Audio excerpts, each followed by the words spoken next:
Online തട്ടിപ്പുകാരെ കണ്ടെത്തുന്നതിനായുള്ള Kerala പോലീസിന്റെ operation സൈ ഹണ്ടിന്റെ ഭാഗമായുള്ള പരിശോധനയിൽ കരിക്കോട്ടക്കരിയിലും മുഴക്കുന്നിലുമായുള്ള 3 യുവാക്കൾക്കെതിരെ കേസെടുത്തു. വലിയ പറമ്പംകരി സ്വദേശി 29-കാരനായ ജിതിൻ തോമസ്, വാളത്തോട് സ്വദേശി 28-കാരൻ അഭിജിത്ത് ജയൻ എന്നിവരെ കരിക്കോട്ടക്കരി പോലീസ് അറസ്റ്റ് ചെയ്തു.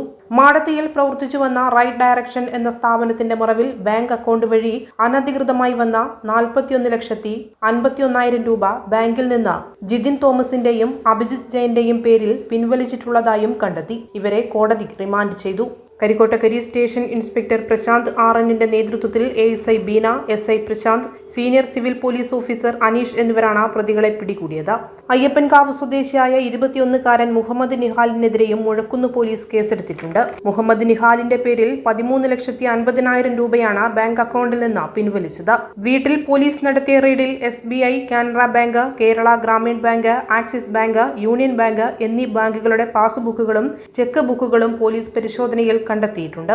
സംസ്ഥാനത്തെ വിവിധ ജില്ലകളിൽ സമാനമായ 7ഓളം കേസുകൾ നിലവിൽ റിപ്പോർട്ട് ചെയ്തിട്ടുണ്ട്. ഓപ്പറേഷൻ സൈ ഹണ്ടിൽ യുവാക്കൾ ഉൾപ്പെടെ ഏജന്റുമാർക്കെതിരെയും പോലീസ് ശക്തമായ നടപടികൾ തുടർന്നു വരികയാണ്. വലിയ തുക കമ്മീഷൻ നൽകി ആകർഷിച്ചാണ് ഏജന്റുമാർ യുവാക്കളെ വലയിലാക്കുന്നത്.